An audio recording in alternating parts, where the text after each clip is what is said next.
साथ कर रहा हूँ और दावा भी कर रहा हूँ कि भारतीय जनता पार्टी ने जो वादा किया है उसको पूरा किया है। ये निश्चित रूप से भारतीय जनता पार्टी वादा पूरा करेगी और जैसे ही मंत्रिमंडल का विस्तार होता है तो मंत्री जरूर बनेंगे, उसमें कोई संदेह। लेकिन जब भी होता है तो जब इनके अंदर हलचल होती है कि मुझे मंत्री नहीं बनाया जाएगा, जैसे बीच में कहे थे कि मैं 7 तारीख को मंत्रालय में आ जाऊंगा और गठन होगा, मैं मंत्री बन जाऊंगा। यहाँ पूर्वांचल के उनके लोगों में हलचल हो रही थी और मंत्री नहीं जब बनाए गए तो ओम प्रकाश राजभर जी योगी जी के यहाँ नहीं जा कर के सीधे अमित शाह के यहाँ जाते हैं। क्या ये ऊपर से दबाव देकर यहाँ मंत्री बनना चाहते हैं कि योगी जी के सहमति से बनना चाहते हैं? देखिए, ये ऐसा कुछ नहीं है। जो हलचल की आपने बात कहा है, हलचल ओम प्रकाश राजभर के खेमे में और ओम प्रकाश में नहीं हो रही है। हलचल तो विपक्षी पार्टियों के सीने में हो रही है, वो परेशान हैं, ठीक ना। और रही बात माननीय योगी जी की और अमित शाह जी की, तो ये हमारे पार्टी के सर्वश्रेष्ठ नेता हैं। माननीय योगी जी प्रदेश के मुख्यमंत्री हैं और माननीय अमित शाह जी देश के गृह मंत्री हैं, तो हमारे वरिष्ठ नेता हैं। ओम प्रकाश जी प्रधानमंत्री जी से भी मिल सकते हैं, गृह मंत्री जी से भी मिल सकते हैं, मुख्यमंत्री जी से भी मिल सकते हैं। इसका अलग से विश्लेषण नहीं होना चाहिए। लेकिन विपक्षियों को कुछ नहीं मिल रहा है तो निश्चित रूप से उसमें मिर्च मसाला लगाना। हिंदू धर्म में माना जाता है कि कहीं भी एक पूजा पाठ या धार्मिक स्थान पर जाना होता है तो अपने पत्नी को लेकर जाना शुभ माना जाता है। तो क्या यहाँ प्रधानमंत्री जी अपने पत्नी को लेकर आना चाहिए ना नहीं आना चाहिए, ये हम आपसे अपना विशेष व्यक्ति रूप से आप बताइए। देखिए, एक चीज़ बता दें, जब आपने कहा कि शुभ माना जाता है तो देश की सबसे बड़ी महापंचायत में प्रधानमंत्री जी पहुँचे, तो आप बताइए क्या उनकी पत्नी उनके साथ थी? नहीं थी, नहीं थी।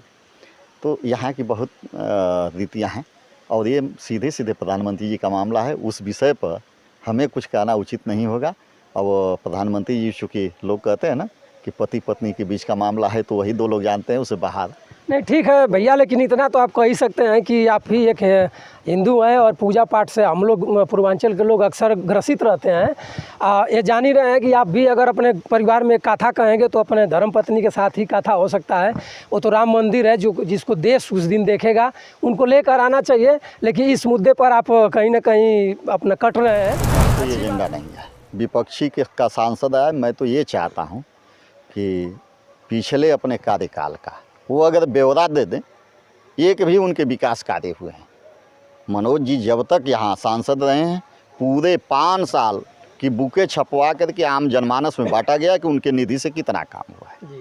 और निधि की बात छोड़ दीजिए, यहाँ जितना उनके शौचालय बने हैं, जो शौचालय मुझे वो भूलता नहीं है, जो श्मशान घाट पर शौचालय बना था और गाजीपुर की जनता जब वो अंतिम दाह संस्कार के लिए जाती थी वहाँ, तो उस शौचालय को मंदिर समझ करके प्रणाम करती थी। इतना बढ़िया शौचालय था। अगर वैसा ये लोग शौचालय बनवा दें विपक्ष के लोग, तो मैं मान जाऊंगा कि इन लोगों ने विकास किया है। और तो यहाँ शीतगृह बना है, उसकी मैं बात अभी छोड़ा हूँ। रेलवे का जो पुल बन रहा है, हमको लगता है आज़ादी के बाद इस गाजीपुर का खाका एक बार विश्वनाथ सिंह गहमरी ने रखा था। ये सही है, जो सच्चाई है। मैं भारतीय जनता पार्टी का कार्यकर्ता हूँ और जो सही चीज़ें हैं उसको कहने में कोई गुरेज नहीं।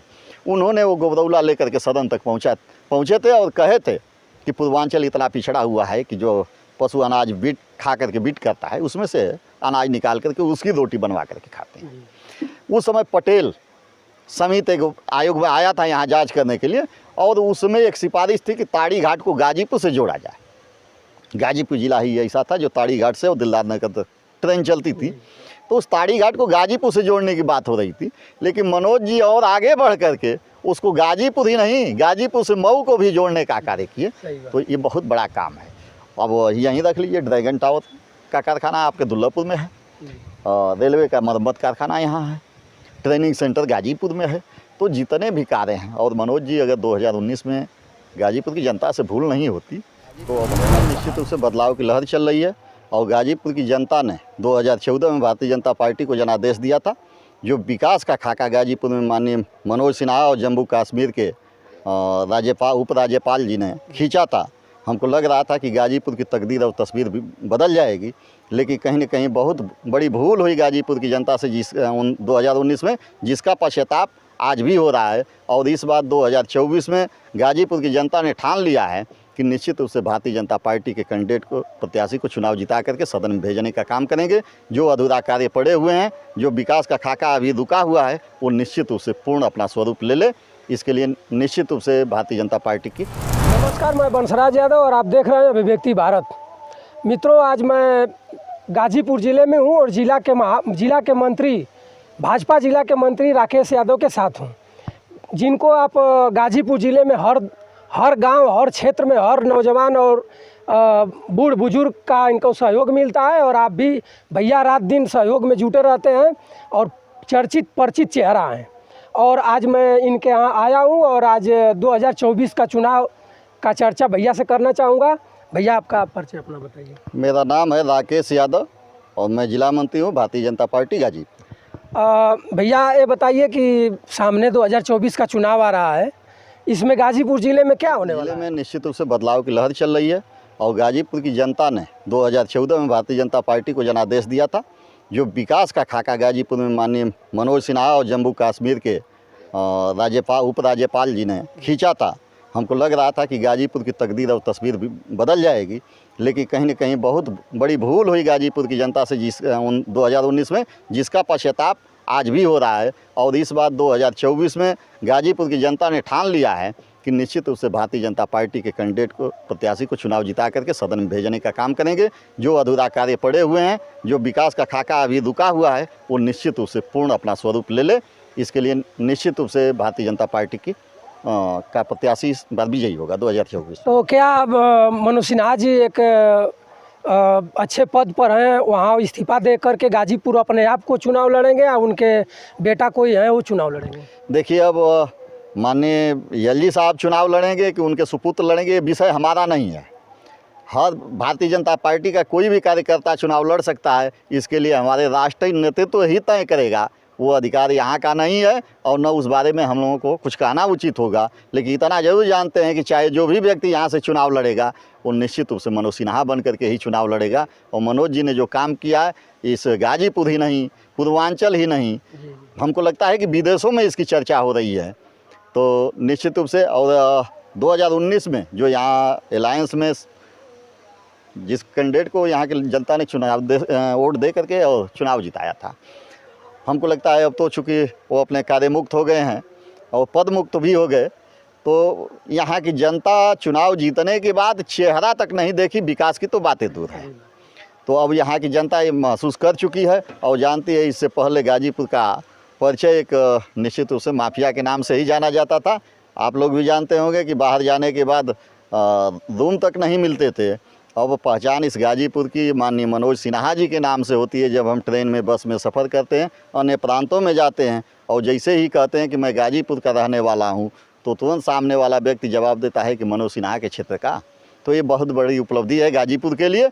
और निश्चित रूप से यहाँ भारतीय जनता पार्टी का कैंडिडेट जो भी चुन करके आएगा, वो मनोज सिन्हा बन करके रहेगा। और यहाँ सिर्फ एक ही कमल का फूल, भारतीय जनता पार्टी और यहाँ की जनता एक चीज़ जानती है, कमल का फूल प्रत्याशी हमारा कोई भी हो, ये राष्ट्रीय नेतृत्व का मामला है। अच्छा, यहाँ का विपक्षी दल कहता है कि इस बार अगर मनोज सिन्हा जी अगर चुनाव में आते हैं तो बहुत बुरी तरह से इस बार भी चुनाव हार जाएंगे, और अगर उनका बेटा आ रहा है तो कोई टक्करे नहीं है, वो लड़ ही नहीं पाएंगे चुनाव। क्या ये सत्य बात है? देखिए, विपक्षी के पास कोई एजेंडा नहीं है। विपक्षी का सांसद है, मैं तो ये चाहता हूँ कि पिछले अपने कार्यकाल का वो अगर ब्यौरा दे दें, एक भी उनके विकास कार्य हुए हैं। मनोज जी जब तक यहाँ सांसद रहे हैं, पूरे 5 साल की बुकें छपवा करके आम जनमानस में बांटा गया कि उनके निधि से कितना काम हुआ है। और निधि की बात छोड़ दीजिए, यहाँ जितना उनके शौचालय बने हैं, जो शौचालय मुझे वो भूलता नहीं है, जो श्मशान घाट पर शौचालय बना था और गाजीपुर की जनता जब वो अंतिम दाह संस्कार के लिए जाती थी वहाँ, तो उस शौचालय को मंदिर समझ करके प्रणाम करती थी। इतना बढ़िया शौचालय था। अगर वैसा ये लोग शौचालय बनवा दें विपक्ष के लोग, तो मैं मान जाऊंगा कि इन लोगों ने विकास किया है। और तो यहाँ शीतगृह बना है, उसकी मैं बात अभी छोड़ा हूँ। रेलवे का जो पुल बन रहा है, हमको लगता है आज़ादी के बाद इस गाजीपुर का खाका एक बार विश्वनाथ सिंह गहमरी ने रखा था। ये सही है, जो सच्चाई है। मैं भारतीय जनता पार्टी का कार्यकर्ता हूँ और जो सही चीज़ें हैं उसको कहने में कोई गुरेज नहीं। उन्होंने वो गोबरौला लेकर के सदन तक पहुँचे थे और कहे थे कि पूर्वांचल इतना पिछड़ा हुआ है कि जो पशु अनाज बीट खा करके बीट करता है, उसमें से अनाज निकाल करके उसकी रोटी बनवा करके खाते हैं। उस समय पटेल समिति एक आयोग में आया था यहाँ जांच करने के लिए, और उसमें एक सिफारिश थी कि ताड़ी घाट को गाजीपुर से जोड़ा जाए। गाजीपुर जिला ही ऐसा था जो ताड़ी घाट से और दिलदार नगर तक ट्रेन चलती थी, तो उस ताड़ी घाट को गाजीपुर से जोड़ने की बात हो रही थी। लेकिन मनोज जी और आगे बढ़ करके उसको गाजीपुर ही नहीं, गाजीपुर से मऊ को भी जोड़ने का कार्य किए। तो ये बहुत बड़ा काम है। अब यहीं रख लीजिए, ड्रैगन टावर का कारखाना आपके दुल्लापुर में है, रेलवे का मरम्मत कारखाना यहाँ है, ट्रेनिंग सेंटर गाजीपुर में है। तो जितने भी कार्य हैं, और मनोज जी अगर 2019 में गाजीपुर की जनता से भूल नहीं होती तो अब हवाई जहाज़ भी इस गाजीपुर से उड़ती, उनका ये वादा था। यानी कहीं ना कहीं गाजीपुर की जनता भूल करके अफजाल अंसारी को वोट किया है, और आज मनोज सिन्हा जी नहीं है ना, तो गाजीपुर का विकास और बढ़ चढ़ कर रहता। और जहाँ तक विपक्ष की बात है, मैं विपक्ष को सीधे सीधे बता रहा हूँ कि जब इनका अलायंस चल रहा था तो मुझे भारतीय जनता पार्टी को जो 2014 में मत मिले थे, उससे 1,40,000 गाजीपुर की जनता ने बढ़ा करके मनोज सिन्हा को उनके कार्यों पर दिया था। अब अपना मूल्यांकन विपक्ष कर ले कि चुनाव कैसे वो जीतेगा। अच्छा, एक बात और बताइए, जिसे कल या परसों गाजीपुर में बीजेपी के जिला अध्यक्ष सुनील सिंह जी पूरे एक जमात लेकर के यानी गाजीपुर के पदाधिकारी सरजू पार्क में धरना दिए थे। कोई कांग्रेस के कोई मुद्दा था, वहाँ कुछ रकम वकम मिली है, तो क्या बीजेपी के लोग गाजीपुर में किस मुद्दे पर वहाँ धरना वो लोग दिए थे? देखिए, कल का जो धरना प्रदर्शन रहा है, ये कांग्रेस की जो भ्रष्टाचारी सरकार रही है और कांग्रेस के लोग जो भ्रष्टाचार में लिप्त हैं, इसको आम जनमानस में बताने की ज़रूरत है। उसमें आप लोग भी चैनल के माध्यम से देखे होंगे कि 300 करोड़ से ज़्यादा रुपया एक सांसद के यहाँ मिल रहा है। वो पैसा आया कहाँ से, ये जनता हिसाब मानती है। तो भारतीय जनता पार्टी प्रतीकात्मक एक धरना स्वरूप करके आम जनमानस को प्रत्येक कार्यकर्ता जा करके बताएंगे, कांग्रेस से सवाल करे जनता, इनके सांसद प्रत्याशी आएंगे चुनाव लड़ने के लिए, बहुत इनके नेताओं की जुमलाबाजी चलती है। तो ये भारतीय जनता पार्टी का कार्यकर्ता, गाजीपुर की जनता ये जानना चाहती है कि वो 300 करोड़ रुपया कहाँ से आए हैं, उसका हिसाब कांग्रेस पार्टी और कांग्रेस पार्टी के प्रवक्ता दें। यानी कांग्रेस पार्टी पहले का धन उगाही करके रखी हुई है और चुनाव आ रहा है तो अपने घर में इकट्ठा कर रही है कि ताकि 2024 के चुनाव में यहाँ से इसका संचालन हो और हम फिर चुनाव फाइट कर जाएं। जिसको बीजेपी के लोग वहाँ छापा वगैरह मार करके उस धन को अपने अंडर में कर लिए हैं, और इसी के लिए गाजीपुर जिला और हर जिले में जिला अध्यक्ष महोदय अपने पूरा कमेटी को बुला करके और धरना प्रदर्शन करके आम जनता में, जनमानस में इस बात का लोकेशन और सबको बताने का काम किया कि कांग्रेस पार्टी के देखिए एक सांसद झारखंड में जो पकड़ा गया है शुद्ध रूप से चोर है। इसी तरह कांग्रेस के बहुत ज़्यादा सांसद हैं जो कि चोरी करके रखे हुए हैं लोग। और आपसे मैं एक चीज़ और पूछना चाहूँगा, क्या बीजेपी के लोग इकट्ठा करके पैसा नहीं रखे हैं? सबसे पहले इसका जवाब देने से पहले एक चीज़ आपका मैं सुना हूँ, मैं उसका खंडन करता हूँ। बीजेपी के लोग नहीं, इस देश की स्वतंत्र एजेंसियां हैं जांच करने के लिए। ईडी और सीबीआई पूर्ववर्ती सरकारों में उनको दबा करके रखा जाता था और वो सरकार के दबाव में काम करती थी। आज भारतीय जनता पार्टी की सरकार है, वो एजेंसियां स्वतंत्र हैं जांच करने के लिए, और उन एजेंसियों ने जांच करके वो 300 करोड़ रुपया का घोटाला पकड़ा है। और रही बात, आपने कहा कि भाजपा के लोग नहीं रखे हैं, भाजपा के लोग तन मन धन से देश के लिए समर्पित होकर के काम करते हैं, और जब ये देश रहेगा तो हम रहेंगे, अगर देश नहीं है तो हम नहीं रहेंगे। वसुधैव कुटुंबकम के तर्ज पे पूरा देश मेरा परिवार है। आपने एक छोटा सा एग्जाम्पल देखा होगा, जब देश में यशस्वी प्रधानमंत्री जी की सरकार बनती है, उनकी भतीजी उनके यहाँ जाती है और कहती है अंकल अब तो आप देश के प्रधानमंत्री हो गए हैं, हमारे लिए कोई नौकरी दे दीजिए। तो उन्होंने कहा था 100 रुपया दे करके उसे वापस किया था और कहा था कि तुम ही हमारी बेटी नहीं हो, पूरे हिंदुस्तान की बेटियां हमारी बेटी हैं। तो हमको लगता है कि जब मेरे नेतृत्व के दिमाग में ऐसी भावना हो, अब समझ लीजिए पैसा कहाँ से आएगा। वो तो हमारे प्रधानमंत्री जी कहते हैं कि भाई हम क्या न लेकर कुछ आए थे, न लेकर जाना है। इसके लिए तमाम विपक्ष के लोगों ने ITI के तहत उनका ब्यौरा भी मांगा था, जो सार्वजनिक है उस पर बहुत कुछ न कहना चाहेंगे। इतना जरूर कहना चाहेंगे कि भारतीय जनता पार्टी का अगर जो कार्यकर्ता है वो निश्चित रूप से ईमानदार है, उसके पास पैसा नहीं होगा, वो तो चंदे के बल पर चुनाव लड़ता है। अच्छा, आज से कुछ दिन आगे राम मंदिर का उद्घाटन होने वाला है, जिसमें राम मंदिर का उद्घाटन में क्या प्रधानमंत्री जी अपने पत्नी को लेकर के आएंगे कि नहीं आ पाएंगे? अब देखिए, ये आना चाहिए या नहीं आना चाहिए, आप खुद उसको बताइए। ये विषय हमारा नहीं है, ठीक ना। अब प्रधानमंत्री जी स्वतंत्र हैं, हमारे बड़े नेता हैं, और उसके बाद उनकी पत्नी भी स्वतंत्र है। मैं धन्यवाद दूंगा प्रधानमंत्री जी को, धन्यवाद दूंगा उनकी पत्नी को, जो बधाई के पात्र हैं। आज का परिवेश क्या है हमको लगता है भली बात आप जानते हैं, लेकिन वो भी जहाँ भी हैं वो चाहती हैं कि मेरे पति अगर देश के प्रधानमंत्री हैं तो वो सही सलामत खुशहाल रहें। उनके लिए वो व्रत पूजा भी कर, हिंदू धर्म में माना जाता है कि कहीं भी एक पूजा पाठ या धार्मिक स्थान पर जाना होता है तो अपने पत्नी को लेकर जाना शुभ माना जाता है। तो क्या यहाँ प्रधानमंत्री जी अपने पत्नी को लेकर आना चाहिए या नहीं आना चाहिए, ये हम आपसे अपना विशेष व्यक्ति रूप से आप बताइए। देखिए, एक चीज़ बता दें, जब आपने कहा कि शुभ माना जाता है तो देश की सबसे बड़ी महापंचायत में प्रधानमंत्री जी पहुँचे, तो आप बताइए क्या उनकी पत्नी उनके साथ थी? नहीं थी, नहीं थी। तो यहाँ की बहुत रीतियाँ हैं, और ये सीधे सीधे प्रधानमंत्री जी का मामला है, उस विषय पर हमें कुछ कहना उचित नहीं होगा। अब प्रधानमंत्री जी, चूँकि लोग कहते हैं ना कि पति पत्नी के बीच का मामला है, तो वही दो लोग जानते हैं, उसे बाहर। नहीं, ठीक है भैया, लेकिन इतना तो आप कह ही सकते हैं कि आप ही एक हिंदू हैं और पूजा पाठ से हम लोग पूर्वांचल के लोग अक्सर ग्रसित रहते हैं। ये जान ही रहे हैं कि आप भी अगर अपने परिवार में कथा कहेंगे तो अपने धर्म पत्नी के साथ ही कथा हो सकता है। वो तो राम मंदिर है जो जिसको देश उस दिन देखेगा, उनको लेकर आना चाहिए। लेकिन इस मुद्दे पर आप कहीं ना कहीं अपना कट रहे हैं, अच्छी बात है। लेकिन एक बात और बता दीजिए हमको कि जैसे आप ओम प्रकाश राजभर जी को जानते हैं, ओम प्रकाश राजभर जी आज बीजेपी के गठबंधन में चल रहे हैं, क्या ये मंत्री बन सकते हैं कि नहीं बन सकते हैं? जोगी जी इनको बर्दाश्त कर रहे हैं, नहीं कर रहे हैं, क्यों नहीं कर रहे हैं? देखिए, एक चीज़ बता दें, भारतीय जनता पार्टी की सरकार है, और जैसा विपक्ष हवा दे रही है कि योगी जी की और ओम प्रकाश जी की नहीं पट रही है, ऐसा कुछ मामला नहीं है। शुद्ध रूप से भारतीय जनता पार्टी कार्यकर्ताओं की पार्टी है, और इसमें जो भी आया है एक परिवार की तरह, विभिन्न जातियों से, विभिन्न जगहों से के रहने वाले लोग यहाँ आकर के हम लोग एक परिवार की तरह हो जाते हैं। आपस में कोई द्वेष नहीं है। बीच में तमाम ऐसी कठिनाइयाँ चल रही थी, अभी देखे हैं कि 3-4 राज्यों में चुनाव चल रहा था, यहाँ भी कुछ व्यवहारिक कठिनाइयाँ चल रही हैं। लेकिन इतना जरूर है कि मैं वादे के साथ कह रहा हूँ और दावा भी कर रहा हूँ कि भारतीय जनता पार्टी ने जो वादा किया है उसको पूरा किया है।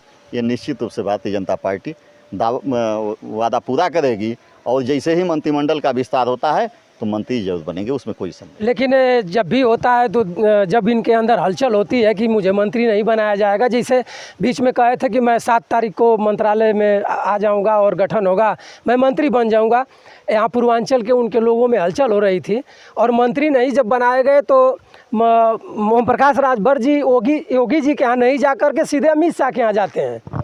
क्या ये ऊपर से दबाव देकर वो यहाँ मंत्री बनना चाहते हैं कि योगी जी के सहमति से बनना चाहते हैं? देखिए, ये ऐसा कुछ नहीं है। जो हलचल की आपने बात कहा है, हलचल ओम प्रकाश राजभर के खेमे में और ओम प्रकाश में नहीं हो रही है, हलचल तो विपक्षी पार्टियों के सीने में हो रही है, वो परेशान हैं, ठीक ना। और रही बात माननीय योगी जी की और अमित शाह जी की, तो ये हमारे पार्टी के सर्वश्रेष्ठ नेता हैं। माननीय योगी जी प्रदेश के मुख्यमंत्री हैं, और माननीय अमित शाह जी देश के गृह मंत्री हैं, तो हमारे वरिष्ठ नेता हैं। ओम प्रकाश जी प्रधानमंत्री जी से भी मिल सकते हैं, गृह मंत्री जी से भी मिल सकते हैं, मुख्यमंत्री जी से भी मिल सकते हैं। इसका अलग से विश्लेषण नहीं होना चाहिए, लेकिन विपक्षियों को कुछ नहीं मिल रहा है तो निश्चित रूप से उसमें मिर्च मसाला लगाने का काम कर रहे हैं। मित्रों, देखिए मेरे साथ आज राकेश भैया थे, हमारे बहुत नज़दीकी हैं और हम लोग बहुत ज़्यादा दिन से एक साथ रहे हुए हैं, और आज भाजपा के वरिष्ठ नेताजी हैं। और अगली वीडियो आप लोगों को मैं फिर नेक्स्ट दूंगा। सादर प्रणाम।